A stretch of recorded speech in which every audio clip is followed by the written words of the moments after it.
Subscribe कीजिए हमारे channel Shahid रजा Ashrafi official को और बेल आइकन को प्रेस कीजिए जिससे आपको नए नए वीडियो की नोटिफिकेशन मिलती रहे।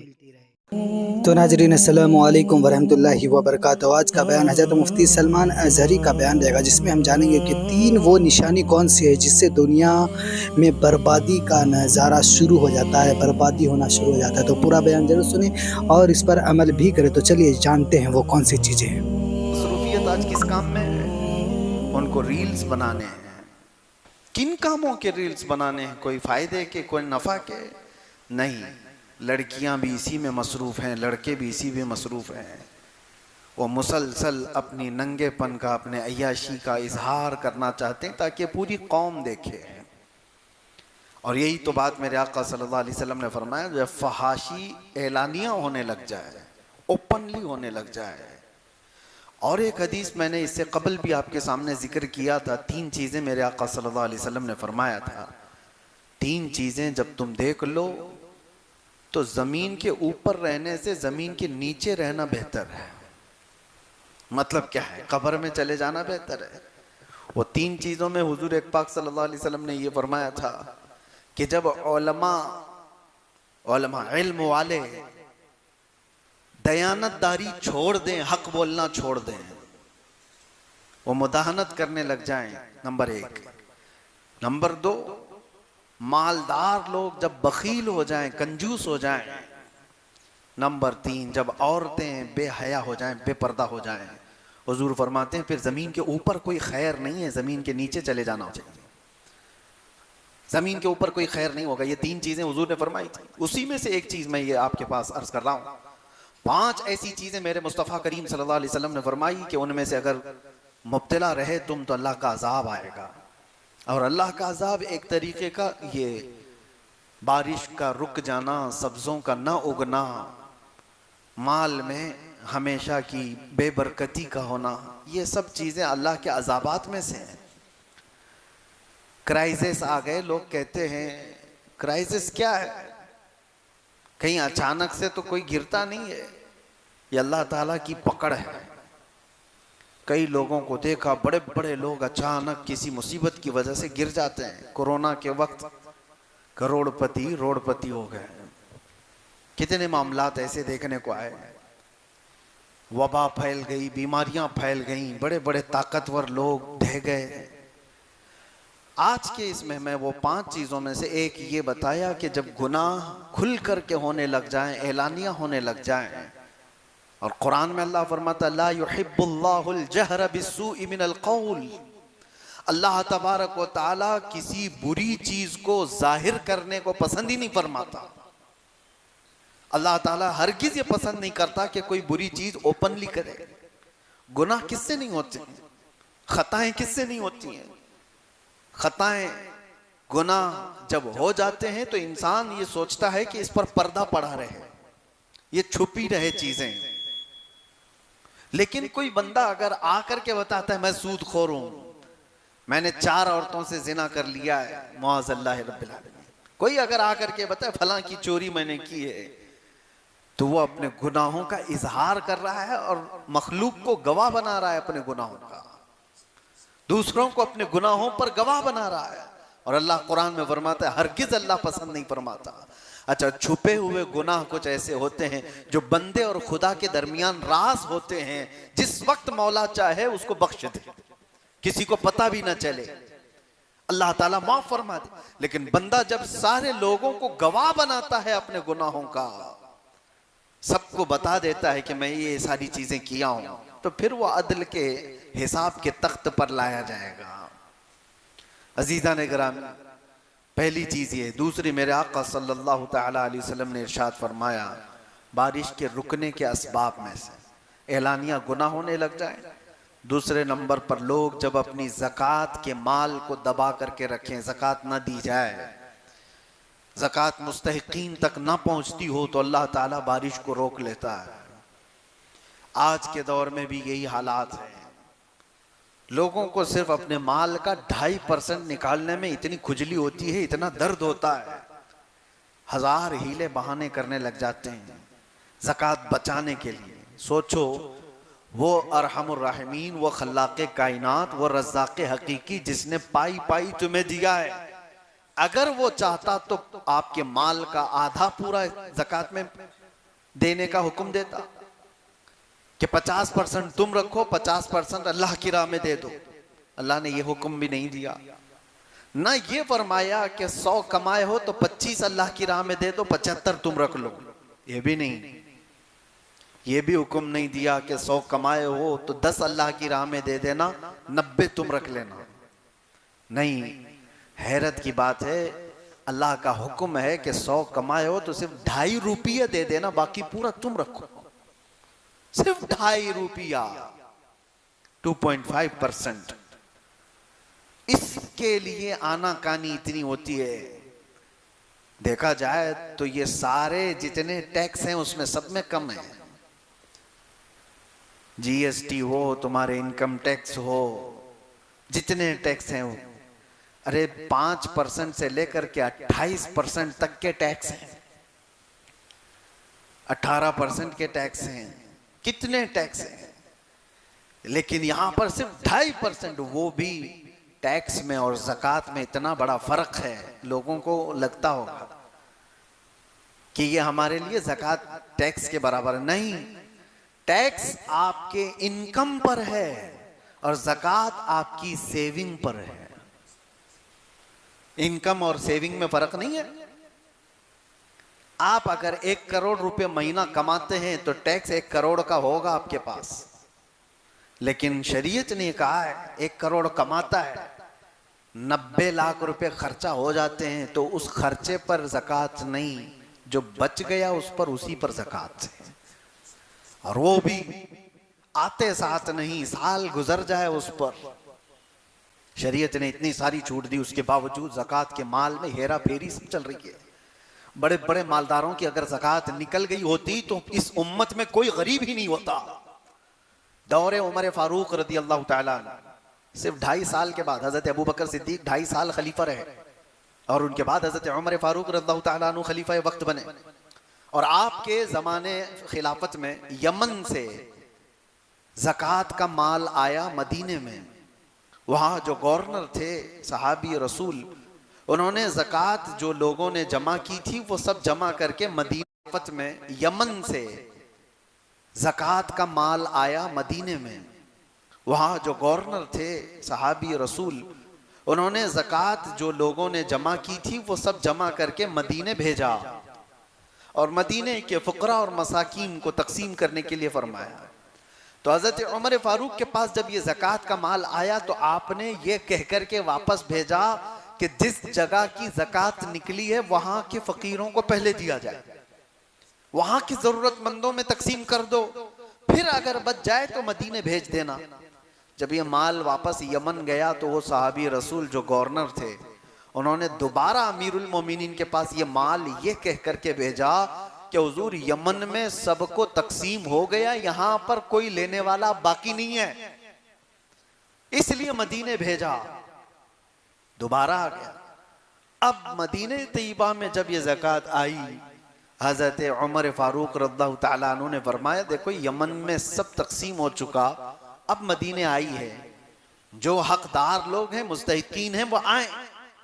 3 दिन तक ऐलान होता रहा, मदीने की गलियों में ज़कात लेने वाला कोई नहीं था, ज़कात देने वाले सब थे, लेने वाले नहीं रह गए थे। वजह क्या थी? शर्म और हया से नहीं ले रहे थे, ऐसा नहीं, सब कैपेबल थे, सब ज़कात अदा करने वाले हो चुके थे। ये निज़ाम कैसे आया?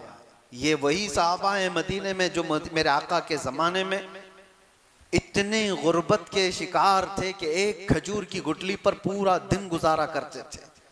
एक प्याला दूध पर 70 सहाबा सैराब हो जाते थे। लेकिन दौरे फारूकी आने तक वो इतने मालदार हो चुके थे कि लेने वाला कोई नहीं था, अब सब देने वाले हो चुके थे। ये ज़कात का निज़ाम इस्लाम ने इस तरह बनाया था कि गुर्बत को ख़त्म करके सबको बराबरी का हक दिया जाए। आज मालदारों ने अपना माल रोक कर रखा है, 1000 हीले बहाने हैं उसमें ज़कात निकालने के लिए, ज़कात नहीं निकालते। मुअज़्ज़ल्लाहि रब्बिल आलमीन किसी के पास करोड़ों का माल पड़ा हुआ है और उसके बाद अचानक एक दिन आता है जब उनकी रूह निकाल ली जाती है। कुरान कहता है यौम युहमा अलैहा फी नारी जहन्नम फतुकवा बिहा जिबाहुहुम व जुनूबुहुम व दुहूरुहुम। वो दिन आग से तपाया जाएगा, उनकी पेशानियों को दागा जाएगा, उनके बाजुओं को दागा जाएगा, उनकी पीठ को आग से दागा जाएगा और पूछा जाएगा और पूछता है जिसको दागा जा रहा है, ये मुझे क्यों अजाब दिया जा रहा है? अल्लाह फरमाता है हादा मा कनज़्तुम लिअन्फुसिकुम, ये जो तुमने अपने लिए खजाने जमा किए थे उसका अंजाम है। फज़ूक़ू मा कुन्तुम तकनिज़ून, अब चखो जो कुछ तुमने जमा कर रखा था। ये जो ज़कात दिए बगैर माल घर पर रहा, हदीस पाक में है उस माल का एक अज़दा बना दिया जाता है जो कब्र में हमेशा उस मैयत के ऊपर मुसल्लत रहता है, क़यामत आने तक उस मुर्दे के ऊपर वो तारी रह जाता है। वो हटाना चाहता है और वो सांप उससे कहता है कि मैं तेरा वो महबूब माल हूं जिसको तू कभी अलग नहीं करता था, कभी तू अलग होने नहीं देता था, मैं हमेशा अब तेरे साथ रहूंगा कब्र में। अजीज़ान गिरामी वक़ार, अल्लाह तबारक व तआला ने जो माल हमें दिया हमारा अपना कुछ नहीं है। अगर ये एक हादसा हो जाए तो सारा माल ख़त्म हो जाएगा। माल हो तो ऐसा, अल्लाहु अकबर, अश अश करते हम उस उस्मान इब्न अफ़्फ़ान रदी अल्लाह तआला अन्हु का, जिन्होंने अता करते करते इतना दिया था कि आज तक उनके माल को अल्लाह ने महफूज रखा। मदीने में आज भी उनका अकाउंट चलता है। हज़रत उस्मान गनी रज़ियल्लाहु तआला अन्हु का खाता आज भी चल रहा है मदीने तैयबा में। कुछ वो माल है जिनको अल्लाह तबारक व तआला महफूज रखा। तो सबसे बड़ी चीज मेरे आका सल्लल्लाहु तआला अलैहि वसल्लम ने फरमाई, जब लोग ज़कात का माल रोक करके रख लें तो अल्लाह ताला बारिश के कतरे रोक लेता है, बारिश के कतरे रोक लिए जाते हैं। तीसरी चीज मुस्तफ़ा करीम सल्लल्लाहु तआला अलैहि वसल्लम ने इरशाद फरमाई, जब लोग अमानतों में खयानत करने लग जाएं, ये बड़ी बात है। और एक चीज हुजूर करम सल्लल्लाहु अलैहि वसल्लम ने फरमाया, जब लोग नाप तोल में कमी करने लग जाएं तो उन पर दो चीजें मुसल्लत की जाती हैं, नाप तोल में कमी करने वाले, अमानत में खयानत करने वाले। हुजूर फरमाते हैं बारिश भी रोक ली जाती है और जालिम हाकिम को उनके ऊपर बिठा दिया जाता है, उसके जुल्म को सहते रहेंगे। जालिम हाकिम अगर तुम्हारे सरों पर बिठा दिया गया है तो तुम्हारे अमाल, ये तुम्हारे खुर्द बुर्द की वजह से लोगों में एक बड़ी बुराइयां ये फैली हुई हैं। नाप तोल में कमी करने वालों पर एक बहुत बड़ा अजाब आया था। ये हज़रत शुएब अलैहिस्सलाम की कौम करती थी। कुरान पाक में है, अल्लाह फरमाता वला तनकुसुल मिकियाल वल मीज़ान। हज़रत शुएब अलैहिस्सलाम कहते थे कि नाप तोल में हरगिज कमी ना करो, ये अल्लाह के अजाब को दावत देने वाली चीज़ है। लेकिन वो कौम मानती नहीं थी। फिर अल्लाह का अजाब आया, बहुत भयानक अजाब आया था। हज़रत शुएब अलैहिस्सलाम की कौम हिलाक व बर्बाद हो गई। आज भी इस उम्मत में अगर ऐसे लोग हैं जो इस तरह के हीले बहाने करके खुर्द-बुर्द करके थोड़ा सा बचाना चाहते हैं, दूध में पानी मिलाने वाले, अशिया खुर्दनी में, खाने पीने की चीज़ों में मिलावट करने वाले, तोलने वाली चीज़ में कांटे के साथ धोखा करने वाले, कुछ ऐसे लोग भी मेरे पास आए थे जिन्होंने कहा कि हमारा काम है ये जो वजन करने वाला कांटा बनाना। लेकिन उनसे कहते कई दुकानों वाले हैं, बड़े बड़े लोग हैं, वो हमें सिर्फ ऑफर ये देते हैं कि इतने पैसे दे दूंगा, कांटे में ये करके दे दो। अब तो डिजिटल आ गया, पहले पत्थर रखे जाते थे, कहा कि मशीन में ये करके दे दो। 800 ग्राम का ही होना चाहिए माल, लेकिन दिखाना चाहिए 1 किलो का। तो ये जो कलाकार लोग हैं, पैसे लेकर के करने वाला कर देता है, लेकिन जो ज़मीर नहीं बेचता वो मना कर देता है। मेरे अजीजों, आज के दौर में भी ये सब चीजें मौजूद हैं। छोटी छोटी चीजों में खयानत करने वाले। इसीलिए मेरे आका सल्लल्लाहु तआला अलैहि वसल्लम फरमाते, मोमिन हर बुराई कर सकता है लेकिन झूठा और खयानतदार नहीं हो सकता। झूठ और खयानत मोमिन के लिए है ही नहीं, खयानत करना। और अक्सर तो आज लोगों का हाल ये हो गया, खयानतदारी। अक्सर जिसके पास भी कुछ माल रखा जाए उससे वापस आने की उम्मीद ही खत्म हो जाती है। इसीलिए कोई एक दूसरे को कर्जे हसन देता नहीं आज। लोन की बला में मुब्तला क्यों है सारे लोग? क्यों है? लोन क्यों लेना पड़ जाता है? वजह यह है कि आपस में कोई कर्जे हसन देने वाला नहीं रह गया कि 10 लाख रुपए मैं तुझे देता हूं, 10 लाख रुपए 6 महीने के बाद, साल भर के बाद वापस लौटा देना। मालदारों के पास पैसे रखे हुए हैं लेकिन वो देना नहीं चाहते। वजह क्या है? अमानतदारी नहीं है। ले लिया तो ये तो गायब ही हो जाएगा। लेने से पहले लहजा और लेने के बाद उसका लहजा कुछ और।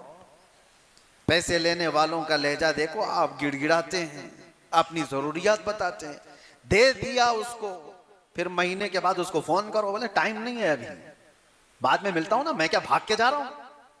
ये सारी आदतें जो खसलतें आई, ये खयानतदारी है। दौरे फारूक आजम रदी अल्लाह ताला अन्हु में एक बात मिलती है, मदीने का एक शख्स, उसके ऊपर किसी का कर्जा बाकी था। किसी का कर्जा, मदीने में एक सहाबी ने आकर मुकदमा कर दिया, हजरत उमर से कहा यह शख्स अजनबी है, मदीने में मेरा कर्जा लिया वो देता नहीं। हजरत उमर ने कहा कि तू इसका कर्जा कब वापस कर रहा है? कहा हुजूर मुझे 2 दिन का वक्त दे दे, मैं वापस कर दूंगा, लेकिन मुझे मदीने से बाहर मेरे वतन जाने की इजाजत दी जाए, मेरे गांव जाके आऊंगा। हजरत उमर ने कहा तू भाग जाएगा? कोई है यहाँ पर जो तेरी जमानत ले ले तो मैं तुझे छोड़ दूं। उसने कहा मुझे यहाँ कोई जानने वाले लोग हैं नहीं, लेकिन अगर कोई मेरी जमानत लेता है तो मैं झूठा नहीं हूं। हजरत उमर ने कहा अदालत जो है वो जुमलों पर नहीं चलेगी, एविडेंस चाहिए ना, कोई जामीन भी चाहिए। जज से अगर आप कह दो मैं थोड़ी ना भाग रहा हूं, जज ये नहीं कहेगा कि तू नहीं भाग रहा है या भाग रहा है, ये तेरा मसला है, कोई जामीन ला के दे दे, पेपर ला करके दे दे प्रॉपर्टी के। हजरत उमर ने कहा कोई जामीन है? कोई नहीं था। कौन उठता है अनजान आदमी के आप जमानत देंगे आज? लेकिन हजरत अबू दरदा एक सहाबी, वो खड़े हो गए, कहा अमीरुल मोमिनीन मैं उसकी जमानत लेता हूं। कहा पहचानते हो? कहा नहीं पहचानता, लेकिन 2 दिन के बाद वो आ जाएगा पैसा लेकर के। हजरत उमर ने कहा अगर वो नहीं लेकर के आएगा तो तुमको पकड़ा जाएगा, पैसा भी देना होगा और अंदर भी जाओगे। हजरत अबू दरदा ने कहा मंजूर है। उस शख्स से कहा गया कि जाओ तू लेकर के आ जा। वो गया, 1 दिन 2 दिन, शाम हो रही थी, आया नहीं। हजरत उमर ने अबू दरदा को बुलाया, आ जाओ। वो तो आया नहीं जिसकी तुम जमानत लिए थे, और वो सहाबी भी आ गए जिनका कर्जा बाकी था। तो इतने ही में मगरिब से पहले पहले वो हाँपता कांपता दौड़ता हुआ वो बंदा आ गया, अदालत में आया और कहा कि हुजूर उनके जो पैसे बाकी थे मैं लेकर के आ गया, इंतजाम कर रहा हूं। इतना करना था कि वो सहाबी रसूल जिनका कर्जा बाकी था वो खड़े हो गए, कहा अमीरुल मोमिनीन अल्लाह की इज्जत की कसम मैं आपके सामने गवाही देता हूं कि इस बंदे का कर्जा मैंने माफ कर दिया, मुझे वापस नहीं चाहिए, मैंने माफ कर दिया। अब सुनिए, उन्होंने कर्जा माफ कर दिया। अब हजरत उमर ने इन तीनों से एक एक सवाल किया। पहले ये शख्स से कहा तू तो चला गया था, भाग गया था, तेरा गांव भी नहीं मालूम, तू कहां का रहने वाला, पैसा लेकर के चला गया होता तो तुझे पकड़ने में बड़ी दिक्कत आ सकती, या तू छुप छुपा करके रह सकता था, आया क्यों अपने टाइम पर? तवज्जो है मुसलमानों। वो शख्स कहता है अमीरुल मोमिनीन मैं चाहता तो भाग कर चला जाता, लेकिन वापस अपने वादे के मुताबिक इसलिए आ गया कि बाद को कोई आने वाला ये न कह दे कि मोहम्मद के गुलाम धोखेबाज होते हैं, मेरे नबी सल्लल्लाहु अलैहि वसल्लम तक कोई कह न दे कि उनके गुलामों में वादा खिलाफी है, इसलिए मैं वापस आ गया, वादा किया था तो पूरा कर दिया। हजरत उमर रज़ियल्लाहु तआला अन्हु ने अबू दरदा सहाबी से पूछा कि आप तो जानते नहीं थे, इसको कैसे जमानत दे दी? उन्होंने कहा अमीरुल मोमिनीन मेरी तमन्ना ये थी कि अनजान है लेकिन है तो मुसलमान, है तो मुसलमान, कोई तो इसकी जमानत नहीं ले रहा था, मैं भी ना लेता। तो दिल में ये ख्याल आया, कहीं बाद को दूसरी कौमें ये ना कह दें कि मोहम्मद के गुलामों में अब लोगों से हमदर्दी करने का जज्बा भी खत्म हो गया। लोग ये ना कह दें कि लोगों से हमदर्दी का जज्बा खत्म हो गया, इसलिए मैं खड़ा हुआ उसकी हमदर्दी में। और वो कर्ज खा साहबी से पूछा, आपने अभी क्यों माफ कर दिया, पहले तो माफ कर सकते थे। उन्होंने कहा, पहले इसके बारे में इतना नहीं मालूम था, लेकिन अपने वादे के मुताबिक बराबर आ जाने वाला शख्स मेरे नबी का सच्चा गुलाम, मैंने अपना कर्जा इसलिए माफ कर दिया कि लोग कल को ये ना कहें कि मोहम्मद अरबी के गुलामों में माफ करने का जज्बा खत्म हो गया है। तीनों का एक ही मिशन था कि हुजूर पर कोई उंगली ना उठाए। अजीज़ान गिरामी वक़ार, अमानत सहाबा इकराम में इस तरह की थी कि वो वक्त का भी लिहाज रखते थे और लोगों का भी लिहाज रखते थे। क्या आज ये माशरे में बात आ सकती है? और हुजूर पाक सल्लल्लाहु तआला अलैहि वसल्लम ने फरमाया, जब अमानत में लोग खयानत करने लग जाएं तो समझ लो कि बारिश रोक ली जाती है, और नाप तोल में कमी करने लग जाएं तो बारिश रोक ली जाती है। और इल्म के सिलसिले में भी फरमाया गया, जब इल्म ख़त्म हो और जहालत आम होने लग जाए तो ये बाजार गुनाहों का है। यहाँ अब इल्म की तलब किसी को नहीं है। अब इल्म की तलब कहाँ है किसको? हर कोई अपने अपने जिंदगी में मगन है। वो इंटरनेट की दुनिया का शागिर्द है। आज सब गूगल के शागिर्द हैं, सब इंस्टा फेसबुक के शागिर्द हैं। हाथों में अल्लाह की किताब कब आई थी पता ही नहीं है, हदीस रसूल कब पढ़ा था ये पता ही नहीं है। जो कुछ भी आज डिपेंडेंट हैं वो सिर्फ मोबाइल पर हैं, इंटरनेट की दुनिया पर हैं। सच बताओ, अपने ज़मीर पर हाथ रख करके इन हाथों को देखो, पूछो आखिरी बार कब कुरान उठाया था, आखिरी बार कब हदीस रसूल उठाया था, कोई किताब पढ़ा था? इल्म की तलब ख़त्म हो गई, जहालत हमारे मुआशरे में आम हो गई है। अजीज़ान गिरामी वक़ार, ये सारे वो असबाब हैं जिसकी वजह से बारिशें रोक ली जाती हैं। मैंने सूरे नूह की आयत तिलावत की थी, इलाज भी तो सुनते जाए। ये तो असबाब है, इलाज क्या है? मैंने सूरे नूह की आयत तिलावत की थी, इलाज भी तो सुनते जाए। ये तो असबाब है, इलाज क्या है? सैयदना नूह अलैहिस्सलाम फरमाते हैं, फ़क़ुल्तु अस्तग़फ़िरू रब्बकुम इन्नहु कान गफ़्फ़ारा। लोगों से आपने फरमाया कि ये सारे असबाब अगरचे हैं, गुनाह वगैरह सारे जो अल्लाह के अज़ाब को दावत देते हैं, अगर ये चीज़ें ख़त्म करना है तो अपने रब की बारगाह में जल्दी से इस्तिग़फ़ार करो। अस्तग़फ़िरुल्लाह रब्बी मिन कुल्लि ज़ंबिन व अतूबु इलैह। ये एक शख्स हज़रत हसन बसरी के पास आया। तो नाज़रीन, वीडियो अगर अच्छी लगी तो जरूर वीडियो को लाइक करें, और हमारे चैनल पर अगर नए हैं तो जरूर सब्सक्राइब करें, और अल्लाह से दुआ करें कि अल्लाह हमें नेक अमल करने की तौफीक अता फरमाए, हर बला मुसीबतों से, परेशानियों से, आफतों से, बीमारियों से हिफाजत फरमाए। तो चलिए नाज़रीन, मिलते हैं अगली वीडियो में, तब तक के लिए अस्सलामु अलैकुम वरहमतुल्लाहि वबरकातुहू।